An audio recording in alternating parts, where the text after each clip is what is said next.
You are now live on the Blurt, the new Blurt. Well, sort of nearly. Anyway, in this week's show, we are going to be doing the COVID countdown, and we're doing our favourite segment, one of our favourite segments, which is Get Off the Grass Scomo, because Scomo, our Prime Minister has a lot to answer for at the moment. We've got the Christine Holgate factor. We've got the stuffing up the vaccines factor. We've got, oh my God, I didn't realise there was a gender pay gap factor, and he's meant to be our Prime Minister. And we've got the sexual harassment, abuse, and rape allegations factor that still isn't being sorted at all. And there's some more information there with Andrew Lamming, who he was caught taking photos of women when they were bending down, and he thought that was a good thing to do. Apparently, he has to go off and do some training to find out that's not a good thing to do. But anyway, do yourself a favour. It's all about the best poddies. So I'll be giving you a little bit of a breakdown of some of the best podcasts that I listen to. And hopefully people, listeners can call in, or, they can text in, whatever. Let us know what some of your best podcasts are. And then, we can get a list together and a Blurt list of podcasts, if you like. Anyway, and then after that, we've got Education. I know it's one of Wency's favourites. It's definitely one of my favourites. So, as we say every week, it's on with the show. Well, it would be on with the show.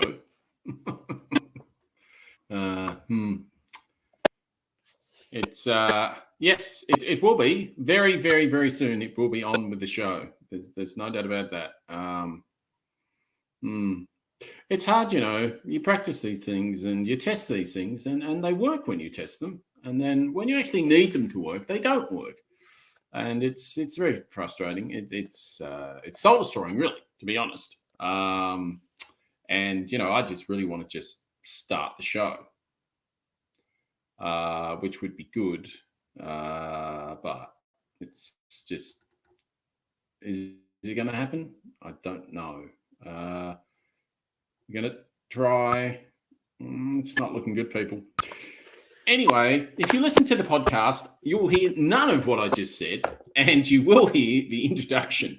And the introduction to the Blurt, I put quite a bit of effort in. So I actually think it's quite good and worth listening to. So without any further ado, this will be our start to the show, and I will leave it to my colleague, Wentz. In the spirit of reconciliation, the new Blurt acknowledges the traditional custodians of country throughout Australia and their connections to land, sea and community. We pay our respect to their elders past and present, and extend that respect to all Aboriginal and Torres Strait Islander peoples today. Very beautifully said. Thank you. Wincy. Very beautifully said. And totally 100% agree. It's a really good thing that we have now added that to the Blurt. I feel very, very much the same way as you do, that we're very privileged to be on the land that was actually taken away from the original owners.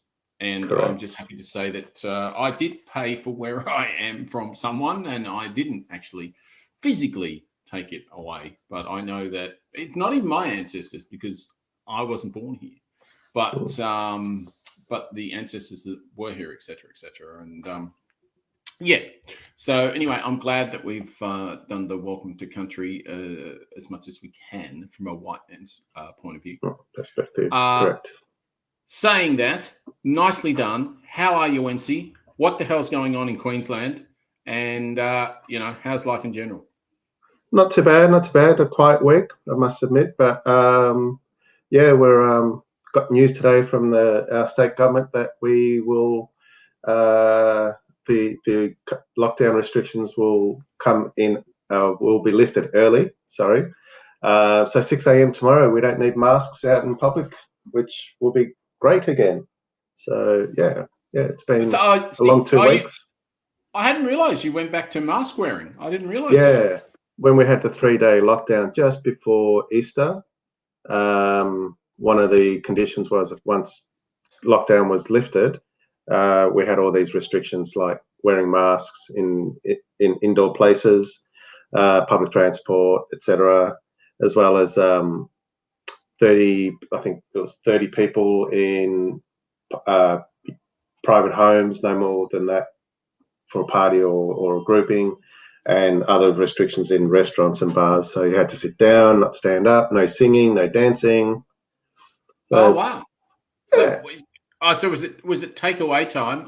You couldn't sit in cafes or No, that was still allowed, but you had to sit down, so you couldn't stand up and right. things like that. So if you're at a bar, you had to sit down. If you ordered, you had to have your mask on. But once you sit down, no masks.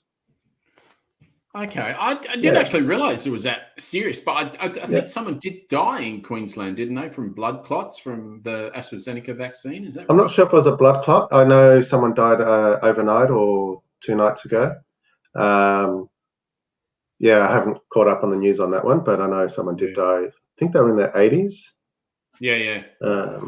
So who knows if it was underlying issues. Yeah, look, that's fair enough too. Yeah, look, not a lot's been happening down here this week. Although I did go and see some comedy festival stuff. We went to Adam Hill's last night, and as usual, he didn't disappoint. It was good. I got to cry a bit, and I haven't cried at comedy for a while, so it was good.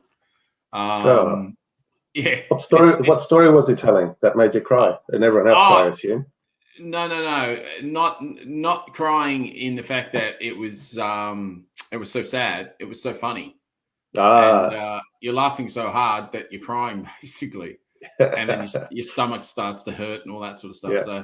So it was good. And it was you get a little bit wet down there because you laugh so hard. I used to. I'm an old man now. I can't hold it as well as I used to. I must admit. But actually, talking about that, unbelievable. I had soup and toast for dinner. How do you get indigestion from soup and toast? How freaking old am I? Oh my God, I'm choking. Did you have any chili soup in it? No. Oh, that's the only reason I think. It was very mild. It was lovely, really nice. But Jesus, how the hell do you choke on soup? What's wrong with me? Was it tomato soup by any chance, or tomato based? No. It was a beautiful pumpkin bastardized thing that my other half's very good at doing. Wow. She basically just goes to the cupboard and goes, well, we've got that. All right, I'll throw that in. Oh, no, that won't work. She's got a chef's background, so she understands what flavors go together. So although she bastardizes things, nearly all the time they end up being really good. The problem is when you like something, like you like it, this is awesome. She's got no idea how to make it again. How to reproduce it. Oh, rats. Very frustrating. Very, very That's a talent. I wish I had that talent to be able to look in the cupboard and fridge and go, right, I can make a meal out of this. Yeah. No, I'm a recipes man. Yeah, I'm 100%. Do you know what? I think, and I could be wrong, but I think most men are. I think unless they've got, something in front of them to do that, they won't do it as such. Unless they're a trained chef. Probably. Yeah, I'd agree with that. Well, yeah, no, you're 100% right. I think what's his name would probably agree with that. That's what I reckon. What's that guy's name? No, Oh, Nat.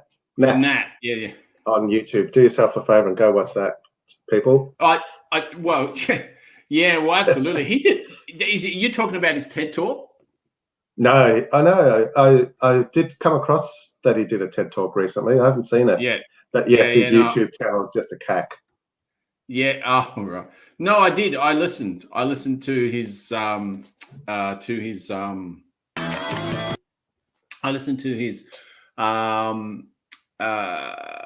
TED Talk. It's a very different TED Talk than you've heard before. It was still a lot of swearing. I was going to ask, was there a lot of bleeping? I know. I was surprised. How much there was. But look, phenomenal. Anyway, we can bang on tonight. We won't, because we've got so much to get through. Lots of stuff tonight, as I said at the start of the show, and we need a bit of this. And hopefully, to God, this works.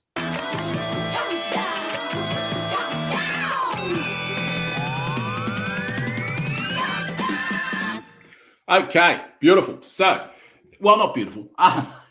It's the COVID countdown. It's a macabre situation. It's not what I call pleasant reading at all, and there's especially no if you're in America. Yes, absolutely. There's no jocularity in it whatsoever, but it still should be spoken about. So I will let you go first, Wency, because I know from a COVID perspective, as you were just sort of alluding to slightly, bearing the lead, not wanting to extrapolate too much on Queensland COVID situation. Well, like I said, yeah. No. Okay. So, like I said earlier, Over you. I've got nothing. Over to you. You got nothing? Well, I've got heaps, but not at the moment. As usual, I think all the states are doing a fantastic job at controlling the COVID outbreak out there, and we've done pretty well here. Obviously, in Queensland, we're about to come out of our restrictions, but yeah, we're doing pretty well. I'm pretty happy. I'm just glad I'm not in other countries where things are surging again, like India, France, I think is another one, America, which you'll touch on later on. But yeah, I've got no complaints. I know we've had a few questions about the outbreak that happened in Princess Alexander Hospital 2 or 3 weeks ago, and how they got a deep clean, and it's still the COVID still got out there and infected people. So there's question marks as to how good is a clean when it's supposed to be a full deep clean. Is WA locked you out again? No, I think everyone's relaxed and let us come into their states. Whether they'll let us back out again, that's another question.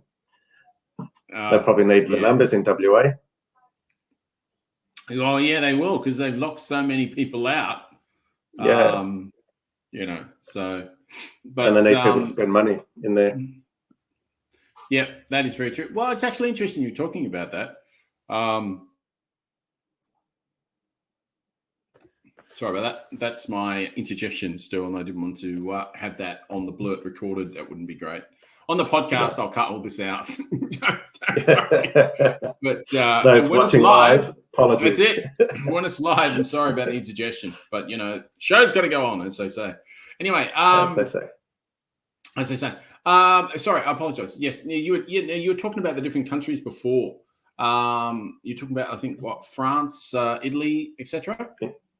India. Oh, I didn't know Italy, but I know India and France have had problems, and I think the US. Oh, definitely the US. Yeah. So I'm not sure. I will give you the figures in a second. Just waiting for my stats to. My stats people over here are very slow, very, very slow. Are you feeding them? You've got to be feeding those stats people, otherwise they won't do the work. No, that's true. That's very true. But what we'll do, while the stats, I'll just give you some other stats, which are pretty horrible, actually. Michigan hospitals are preparing for the state's worst COVID spike since the beginning of the pandemic. So in 2021, it's worse than 2020. That's pretty bad. Amazing.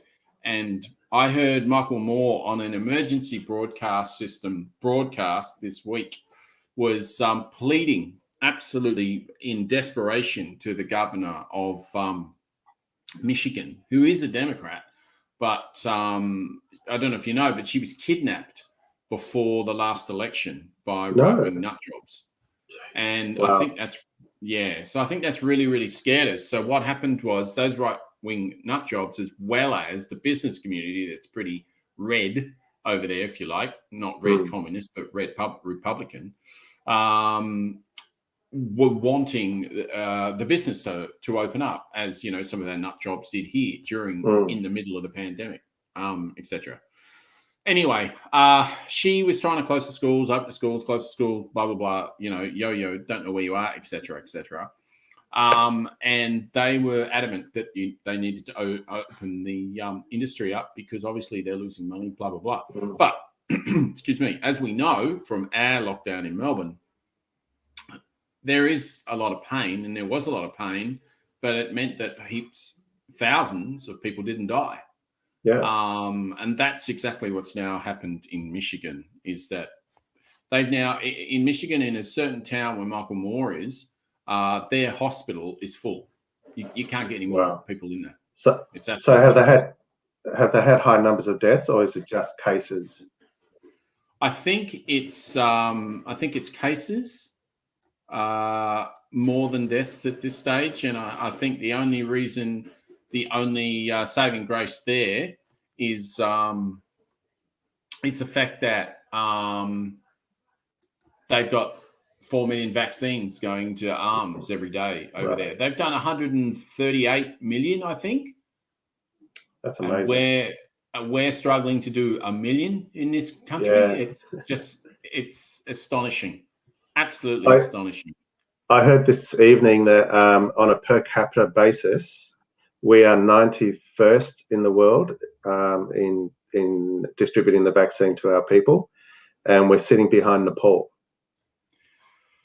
Yeah. So it says a lot about how we've stuffed it up. Yes, and we will discuss that a bit more too. And it's not to say that Nepal is doing a bad job, but no, but they're not what you call a completely 100% meant to be first world country. First world country, correct. So absolutely. So on Tuesday, Michigan hospitalizations almost reached a record high. The state's Department of Health and Human Services reported 4,000 adults hospitalized with confirmed cases of COVID-19, nearing the previous peak of 4,365 inpatients in April 8, 2020, according to the data of University of Michigan. Yeah, so as Michael Moore was calling for, and he was, he's pleading with the president as well, just saying, please help us out. So I wanted to get the stats exactly where we are, and as you can imagine, I had them before, but as you know, I've got the world's worst computer, and it's incredibly slow. And some would say that has to do with me, and that would be cruel. That would be cool. I just blame that it's a 386 PC from the 90s. I think it is a 386. I'm definitely going to have to update it. There's no doubt about it. But what I will say... Get a 486. Yes, exactly right. Get a 486 instead. For people out there that don't know what a 386 is, would you like to explain for a second? It was early days. You're testing my memory there, but I know it was a very slow computer by today's standards. 4 gig of RAM, I think, wasn't it? Yeah, I was going to say, I'm sure they only had 4 gig of RAM. The CPU probably would have been in the megahertz, not the gigahertz we have now. Oh, sorry, my bad. There's no way it was 4 gig of RAM. No, it would have been megabytes. RAM. Yeah, yes. So our phones now would have been much more powerful than the 386 or 486. Yeah. Oh, yeah. Jesus, yeah. Absolutely, no doubt about it. I mean, watches now, many of them would be far more powerful than any of those 486s or whatever. But definitely. So the young people out there, they were big computers, and they didn't do a lot. Okay, so they did. Coronavirus cases, 138 million. 3 million deaths worldwide. This is. Mm-hmm. And do we have? Oh my God, it's up! Can you believe it? 32 million cases in the USA. Wow! And they're coming up to 600,000 deaths. Well, at least the deaths have slowed down in America, which is great.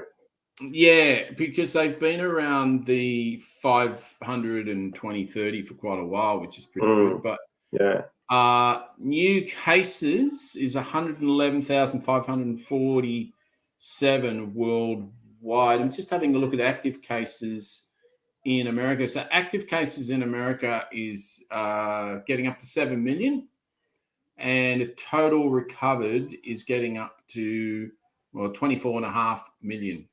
So still a big difference. There is 6 million people still active. That's phenomenal. I mean, That's basically all of New South Wales still has COVID. Yeah. Look at it that Amazing. way. Yeah. Not great at all. So, so not trying to bring the vibe down, but it is good to know what is happening. You can't just lock it out and block it out all the time, as we know our illustrious Prime Minister likes to do at times. And so, because of that fact, I think we need to do a bit of this.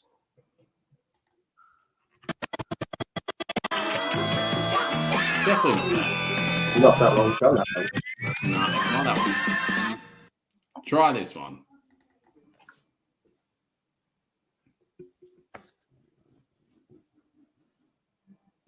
Can everyone get off the grass, please? Sure. Let's just move back from there. Hey guys, I've just reseated that. Please, off the thing. Sorry, mate. All good? That's all good. Thanks. Is it all good, Wency? Is it all good? It's been a tough month for, even a couple of months for our beloved Prime Minister. He's I think suffering in the polls at the moment, and I can hear the backfire loud and clear even in Queensland, and how he's backpedaling. I'm sorry, sorry, my friend, you cut out. Then I'm not sure what happened, but you did cut out. What did you say? Sorry. I was just saying that I can hear the backfire all the way from Queensland of his backpedaling and trying to recover from this mess that he's in. Yes. Well, which mess do you want to start with? The one that I'm most familiar with at the moment is the Christine Holgate one. Okay. Well, do tell. Yeah. Well, as some of our esteemed listeners know, that last year there was a big kerfuffle in Parliament about Australia Post, which is our delivery system in Australia. The CEO. I thought that was Amazon. Amazon Inc. Oz. But Australia Post is struggling these days, I must admit, but got to support our Aussie deliveries. But yes, Christine Holgate, the CEO, apparently had given some Cartier watches as rewards to executives, with a total amount, I think it was around about 20,000 for 4 watches. That's not a lot. That's not a lot for bonuses. No, a lot for you and I, but yes, in terms of execs getting a reward, it was a small gift, I guess.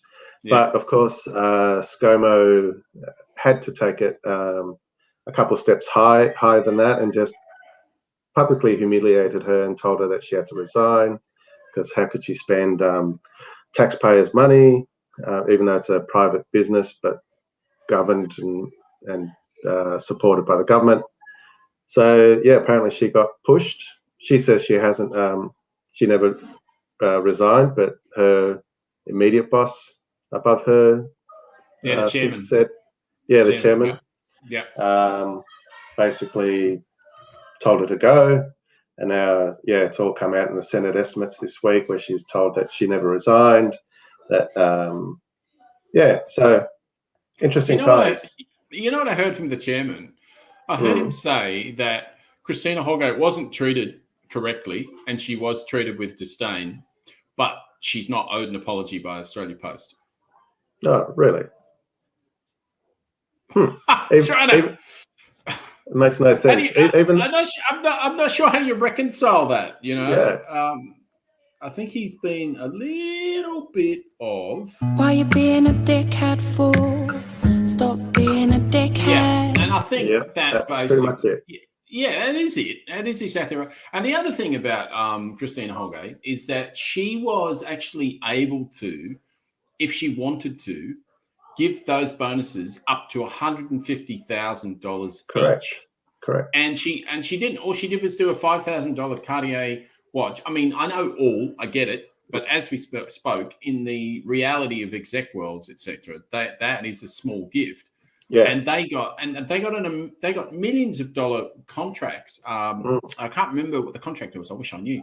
But anyway, it was to do with the licensed post offices, the little family-run businesses, and oh yes, some deal they got with banks to save money for the licensed post office boxes or post offices.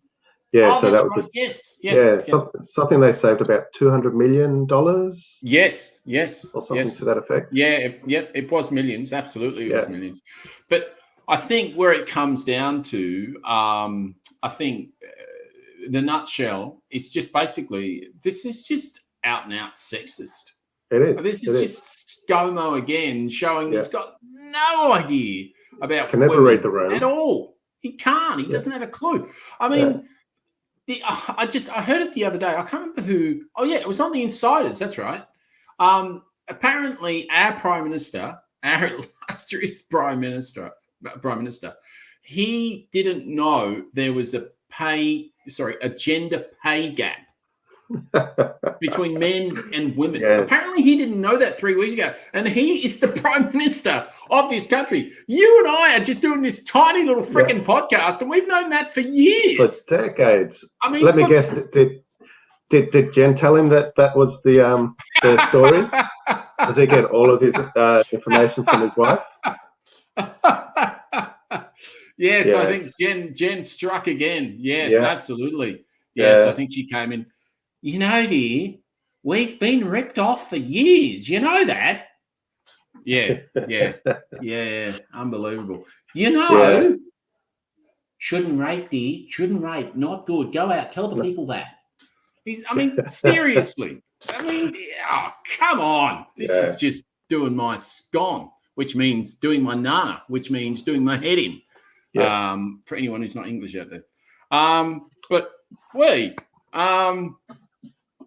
Yeah, definitely. Look, coming off the long run on that one, and also the vaccine debacle, as you were talking about before. Just, seriously, I don't think we're even up to 1 million yet. Is it? I think we just passed 1 million.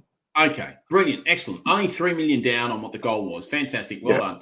I realise that we do have 3 million that the EU didn't want to give us for whatever reason, and I'm not trying to quite across that because I don't believe the Prime Minister is across it because he has different opinions to what the EU have, and I've got no idea. So I'm keeping out of that fight. But the fact is, we do have the ability, CSL, to make AstraZeneca. The fact is that we know, although he came out with the weird and wonderful nighttime broadcast to tell us.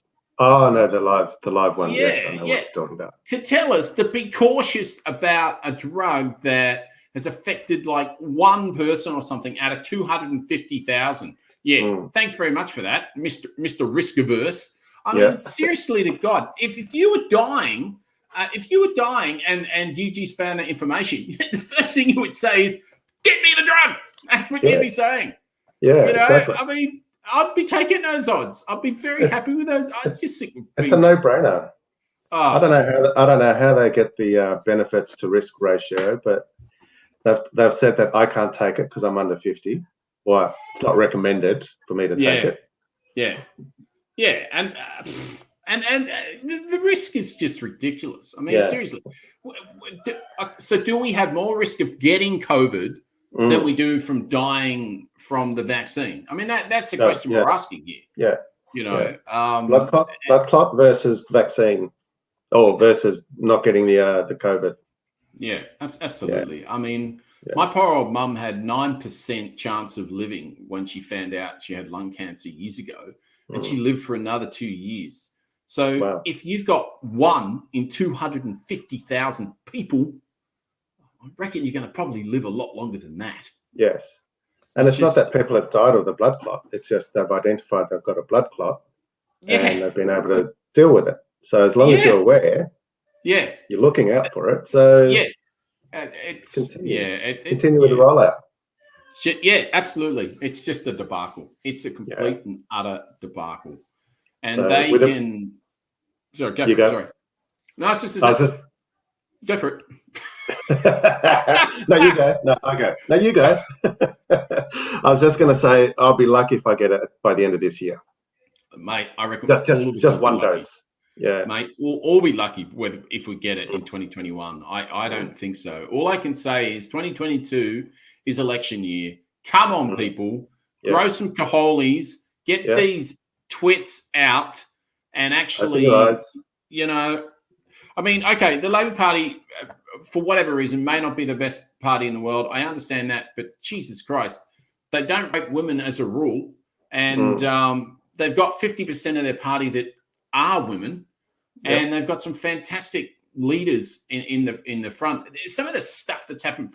Right, okay, so another one I'm going to bring up, Andrew Laming. Now, I don't know if you know about this dude, but he is in the Liberal Party. He's been in the Liberal Party for 17 years. He's been doing these disgusting little sexualized bullshit publicly against these women that have come out, in tears, etc., etc. And he came out with the audacity to say he took a photo of a lady that was bent over, which I would think is called upskirting. And apparently, he thought it was funny because, I don't know, she had so much in her arms and so little to do, and she bent over and all this other sort of bullshit he wants to make up. Anyway, he had the audacity to run when he said he was going to resign at the next election, and our Prime Minister doesn't have the balls to sack him now. And the only reason he won't suspend him or whatever is because that will put them in minority. And it's more important for them to be a majority than we have a sexual pervert in Parliament. Running in Parliament. Yeah. That's just ridiculous. It is. It absolutely is. And I'll tell you what, it's enough to drive you to drink. Yeah. I sound a segue. I think it's a very, very good time after coming off a long run to have a casual drink and discuss the niceties of life. Yes. It's a nice music calming. To my ears. It is. It's a nice calming. It's a lovely calming sound. Can we have that as a playlist for sleep music to just to wind down and go to sleep? I like it. I can do that. We can do that. We can publish it as a Blurt extra. No, that'd be good. No, we'll do that. No waterfalls, no rain. Just give me the sound of beer pouring. Just open up a brewski. That'll put me to sleep. I like it. I like it. Now, in case you've just tuned in and you have no idea what you've accidentally stumbled across, you're listening to the new Blurt with Wency and the Kegster. And we tend to talk about a few things. It's called the Blurt because that's what we do. We blurt. We blurt about what is happening at the moment. And at the moment, it's 20:55 p.m. on the 14th of April in Australia. Wency's in Queensland and I am in Victoria. So welcome if you've joined. If you haven't, that's fine too. We're about to do beer education. So, Wency, what beer do you have this week, my friend? Oh, this week I have picked a brewery called Brick Lane. Oh, yes, I know Brick Lane. For those who are watching online, so there's the can. IPAs, India Pale Ales, red ales and stuff like that are my favourite. So I picked this one. This one is a small brewery, although they've got pretty large premises. They're based out in Dandenong, out at southeast suburb of Melbourne. In my town in Victoria. Your town. Kidding. Yes. Oh my God. I think lately I've been picking quite a lot of Victorian beers just to. I think you're getting nostalgic, my friend. I think. I think I am. So like I said, the based in. Getting prepared for your new journey to the big smoke. Yes, in a week's time, go see the big city.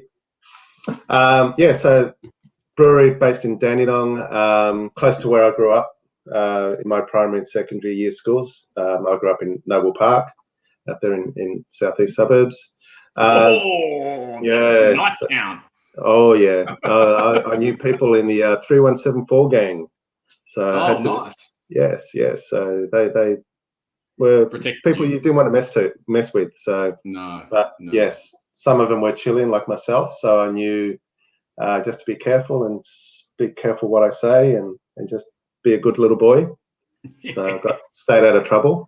That was very rough. I don't know what it's like now, but geez, it was rough.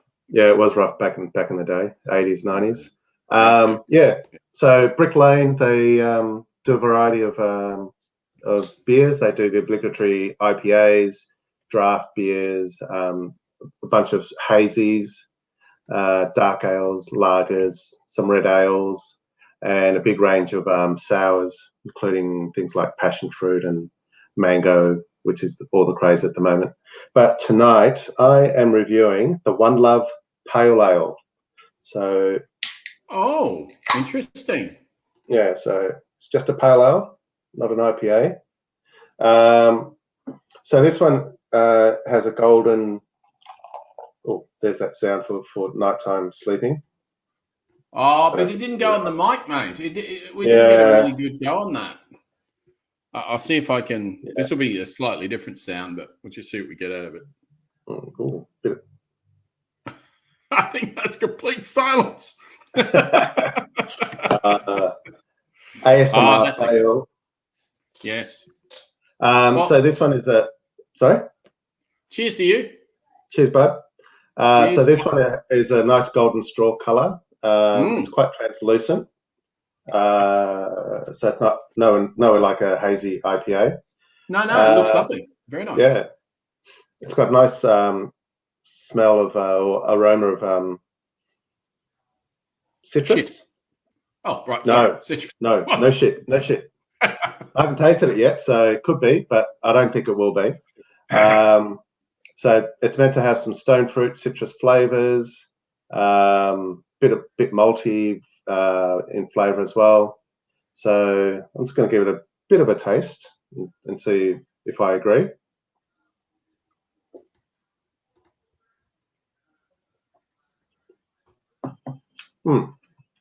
Very nice. It's very light. It's not bitter at all. I am tasting some citrus not like in us. There. Not like us, no. Not bitter. Yeah, quite nice actually. Yeah.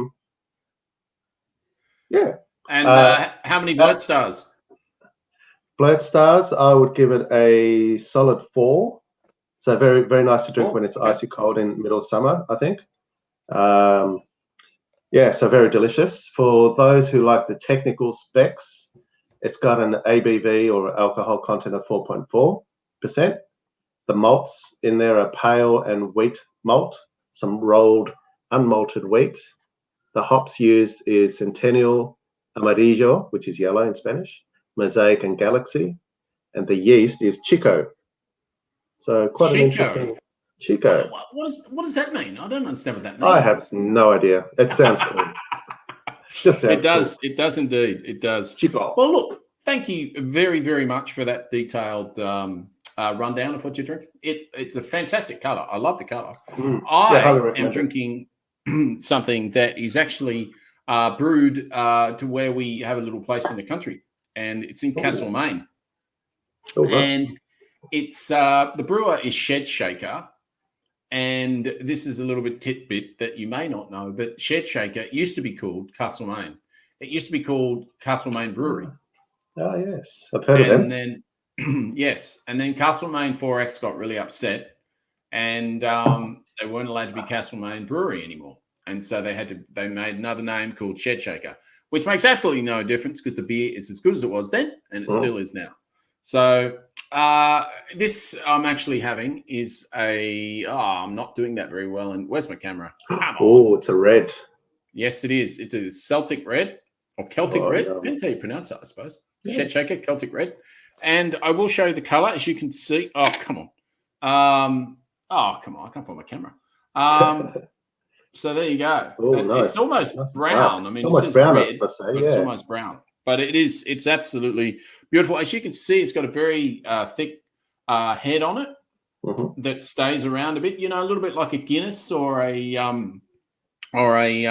sort of strong, sort of a creamy beer that you'd get in like a Tetley's. That's like a creamy beer you could have in London, in England. They do like a London Pride that has a sort of a creamy head. There's another particular one I'm thinking of, but I can't remember. But Guinness will work anyway. It has that sort of creamy head, and this has a similar sort of texture to it. Anyway, it's traditionally brewed old world beer with a modern twist, combining the toasty toffee and caramel flavors. And I will just sample that. Oh, it's got such a nose on it. I wish we had smell-o-vision because seriously. Tastes like beer.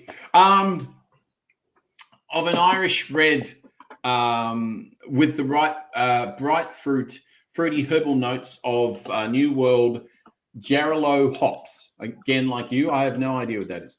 Complemented by the piney citrus flavor and aroma of mosaic and Chinook hops. Well, you know, I know it probably all sounds like bullshit to most people, but just know it's very nice. It's 5.2% alcohol. So, yeah, a couple of these and you'll know all about it. Yes. So, I'll sleep well tonight. But it's an absolute lovely drop. Very, very good. So, there you go.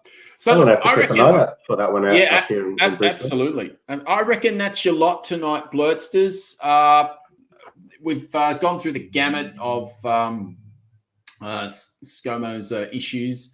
We've checked out the COVID countdown. We've tried to solve the world's problems. Oh, I'll tell you one thing we didn't do. We were going to have a new segment. We won't have it this week. We'll have it in a couple of weeks' time. It's all about the best potties going, and that's cool. We'll do a little bit more work on that, so that's fine. Next week will be a special episode. It will be a live broadcast with Wency and I actually in the same room, so that'll be interesting. That'll be fun. How that plays out. So that'll be good.